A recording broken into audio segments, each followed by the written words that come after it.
Hi guys, ಎಲ್ಲರಿಗೂ ನಮಸ್ಕಾರ. ಈ ಚಾನಲ್ನಲ್ಲಿ ನಾನು ಡೈಲಿ ಕರೆಂಟ್ ಅಫೇರ್ಸ್ನ ಹಾಕ್ತಾ ಇರ್ತೀನಿ. ಆ್ಯಂಡ್ ರೀಸೆಂಟಾಗಿ ಯಾವ ನ್ಯೂಸ್ ಪರ್ಟಿಕ್ಯುಲರ್ ಆಗಿ ಎಕ್ಸಾಮ್ಗೆ ಇಂಪಾರ್ಟೆಂಟ್ ಆಗಿರುತ್ತೋ ಅದ್ರ ಬಗ್ಗೆ ಡಿಸ್ಕಸ್ ಮಾಡ್ತಾ ಇದ್ದೀನಿ. ಈ ವಿಡಿಯೋದಲ್ಲಿ ತುಶಿಲ್ ಎಂಬುವಂತಹ ಒಂದು ಮಲ್ಟಿ ಸ್ಟೆಲ್ತ್ ಗೈಡೆಡ್ ಮಿಸೈಲ್ ಫ್ರಾಜೆಟ್, ಇದು ನಮ್ಮ ಭಾರತ ದೇಶ ರಷ್ಯಾ ದೇಶದಿಂದ ಪರ್ಚೇಸ್ ಮಾಡಿದ್ದಾರೆ. ರಾಜನಾಥ್ ಸಿಂಗ್ ಅವರು, ನಮ್ಮ ಡಿಫೆನ್ಸ್ ಮಿನಿಸ್ಟರ್, ರಷ್ಯಾಗೆ ಹೋಗಿದ್ದಾರೆ ರೀಸೆಂಟ್ಲಿ. ಅಲ್ಲಿ ಈ ಒಂದು ಸ್ಟೆಲ್ತ್ ಗೈಡೆಡ್ ಮಿಸೈಲ್ ತುಶಿಲ್ ಅನ್ನೋದನ್ನ ಭಾರತ ನಮ್ಮ ದೇಶಕ್ಕೆ ಇಂಪೋರ್ಟ್ ಮಾಡ್ಕೊಳ್ಳಲಾಗಿದೆ. ಸೊ ಈ ಒಂದು ಏನು ಅಗ್ರಿಮೆಂಟ್ ಇತ್ತು, ಇದು 2018 ಸೈನ್ ಆಗಿತ್ತು. ಆ್ಯಂಡ್ ರಷ್ಯಾ ನಮಗೆ ಇಂತಹ ಎರಡು ಸ್ಟೆಲ್ತ್ ಗೈಡೆಡ್ ಮಿಸೈಲ್ ಸಿಸ್ಟಮ್ ಉಳ್ಳವಂತಹ ಒಂದು ಶಿಪ್ನ ನೀಡಬೇಕಾಗಿತ್ತು.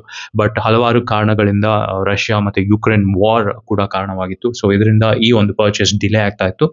ಹಾಗೆ ಟ್ರಂಪ್ ಕೂಡ ಹಿಂದೆ ಅವರು ಇಂಟರ್ಫಿಯರ್ ಮಾಡಿದ್ರು ಈ ಒಂದು ಪರ್ಚೇಸ್ಗೋಸ್ಕರ. ಈಗ ಇಲ್ಲಿ ಇಂಪಾರ್ಟೆಂಟ್ ಆಗಿ ಬರುವಂತಹ ಪ್ರಶ್ನೆಗಳೇನೆ ಏನಂದ್ರೆ, ತುಶಿಲ್ ಎಂದರೆ ಏನು? ಇದು ಪಕ್ಕಾ KPSC ಇಲ್ವಾ IAS ಅಲ್ಲಿ ಕೇಳ್ತಾರೆ ನಿಮಗೆ. ತುಶಿಲ್ ಮತ್ತೆ ಅದ್ರ ಪಕ್ಕದಲ್ಲಿ ಆಪ್ಷನ್ಸ್ ಕೊಟ್ಬಿಟ್ಟು what is it related to, so ತುಶಿಲ್ಗೆ ಏನ್ ರಿಲೇಷನ್ ಇದೆ ಅಂತ ಕೇಳ್ತಾರೆ. ಸೊ ಆವಾಗ ನೀವು it is a stealth guided missile system ಅಂತ ಮಾರ್ಕ್ ಮಾಡಬೇಕಾಗತ್ತೆ. ಮತ್ತೆ ತುಶಿಲ್ನ ಯಾವ ಕಂಟ್ರಿಯಿಂದ ನಾವು ಆಮದು ಮಾಡಿಕೊಳ್ಳಲಾಗಿದೆ ಅಂತ ಕೇಳಿದಾಗ ರಷ್ಯಾ ಅಂತ ಒಂದು ಆಪ್ಷನ್ ನೀವು ಮಾರ್ಕ್ ಮಾಡಬೇಕಾಗತ್ತೆ.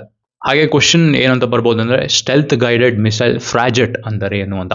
ಸೊ ಈಗ ಸ್ಟೆಲ್ತ್ ಗೈಡೆಡ್ ಮಿಸೈಲ್ ಫ್ರಾಜೆಟ್ ಅಂದ್ರೆ ಇದೊಂದು ದೊಡ್ಡ ಹಡಗಾಗಿರುತ್ತೆ. ಸೊ ಇದರಲ್ಲಿ ಬಹಳಷ್ಟು ಕೆಲಸಕ್ಕೆ ಯೂಸ್ ಮಾಡ್ಕೊಳ್ಬಹುದಾಗುತ್ತೆ. ರೆಸ್ಕ್ಯೂಗೆ ಯೂಸ್ ಮಾಡ್ಕೋಬಹುದು, ಅದ್ಬಿಟ್ರೆ ಎಸ್ಕಾಟ್ಗೆ ಯೂಸ್ ಮಾಡ್ಕೋಬಹುದು, ಅದ್ಬಿಟ್ರೆ ಈ ಶಿಪ್ನ ಕೂಡ ವಾರಲ್ಲಿ ಕೂಡ ಯೂಸ್ ಮಾಡ್ಬೋದಾಗುತ್ತೆ. ಸೊ ಇದ್ರ ಮೇಲೆ ಬ್ರಹ್ಮೋಸ್ ಮಿಸೈಲ್, ಅಗ್ನಿ ಮಿಸೈಲ್ನ ಫಿಟ್ ಮಾಡ್ತಾರೆ. ಆ್ಯಂಡ್ ಈ ಮಿಸೈಲ್ ಟ್ರಾಜೆಕ್ಟ್ರಿನೂ ಕೂಡ ಸ್ಟ್ರೇಟ್ ಆಗು ಹೋಗುತ್ತೆ, ಈಗ ವರ್ಟಿಕಲ್ ಹಾರಿಜಾಂಟಲಿ ಕೂಡ ಹೋಗಬಲ್ಲ ಅಂತ ಮಿಸೈಲ್ಗಳನ್ನ ಈ ಒಂದು ಹಡಗಿನ ಮೇಲೆ ಇನ್ಸ್ಟಾಲ್ ಮಾಡಿರ್ತಾರೆ.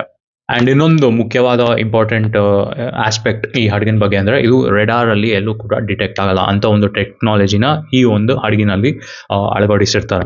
ಸೊ ಹಾಗೆ ಇನ್ನೊಂದು ಇಂಪಾರ್ಟೆಂಟ್ ಕ್ವಶನ್ ಅಂದರೆ, S-400 ಮಿಸೈಲ್ಸ್ ನಮ್ಮ ಭಾರತ ಯಾವ ದೇಶದಿಂದ ಆಮದು ಮಾಡಿಕೊಳ್ತಿದೆ ಅಂದರೆ ಅದು ರಷ್ಯಾ ದೇಶ. ಸೊ S-400 ಯಾವ ಕಂಟ್ರಿ ಅಂತ ಪಕ್ಕದಲ್ಲಿ ಆಪ್ಷನ್ಸ್ ಕೊಟ್ಟರೆ ನೀವು ರಷ್ಯಾ ಅಂತ ಮಾರ್ಕ್ ಮಾಡಬೇಕಾಗಿದೆ. ಸೊ ಈ ಮಿಸೈಲ್ ಸಿಸ್ಟಮ್ ತುಂಬ ಅಡ್ವಾನ್ಸ್ಡ್ ಆಗಿರುತ್ತೆ. ಇದು ಡಿಫೆನ್ಸ್ ಮಿಸೈಲ್ ಸಿಸ್ಟಮ್ ಅಂತೀವಿ.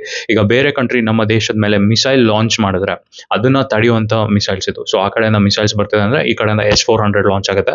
ಸೊ ಅಲ್ಲೇ ಗಾಳಿಲೇ ಮಿಸೈಲ್ನ ಕೌಂಟರ್ ಮಾಡಿ ಅಲ್ಲೇ ಹೊಡೆದು ಅದನ್ನ ಉರುಳಿಸಬಲ್ಲಂತಹ ಒಂದು ಟೆಕ್ನಾಲಜಿ S-400. ಸೊ ಇದು ರಷ್ಯಾದಿಂದ ನಮ್ಮ ದೇಶ ಇಂಪೋರ್ಟ್ ಮಾಡ್ಕೊಳ್ತಿದ್ದಾರೆ. ಇದಿಷ್ಟು important topics defence related current ಅಫೇರ್ಸ್ಗೆ ಬಂದಾಗ. ಇದು KPSC, KS ಮತ್ತೆ UPSC ಪ್ರಿಲಿಮ್ಸ್ ಅಲ್ಲೂ ಕೇಳುವಂತಹ ಬಹಳಷ್ಟು ಇಂಪಾರ್ಟೆಂಟ್ ಕ್ವಶನ್ಸ್. ಹಾಗೆ ಈಗ ಎಕ್ಸಾಮ್ ಇವಾಲ್ವ್ ಆಗ್ತಿರೋದ್ರಿಂದ ಮುಂದೆ ಬರ್ತಿರುವಂತಹ PSI ಇಲ್ಲ FDA ಎಕ್ಸಾಮ್ಸ್ ಕೂಡ ಈ ಎರಡು ಕ್ವೆಶನ್ಗಳು ಇಂಪಾರ್ಟೆಂಟ್ ಆಗ್ತವೆ. ಸೊ ನಿಮಗೆ ಈ ವಿಡಿಯೋ ಇಷ್ಟ ಆದರೆ ದಯವಿಟ್ಟು ಸಬ್ಸ್ಕ್ರೈಬ್ ಮಾಡಿ. ಹೀಗೆ ಮುಂತಾದ ಹಲವಾರು ಇಂಪಾರ್ಟೆಂಟ್ ಟಾಪಿಕ್ಸ್ ಬಗ್ಗೆ ನಾನು ಮುಂದೆ ಡಿಸ್ಕಸ್ ಮಾಡ್ತಾ ಇರ್ತೀನಿ.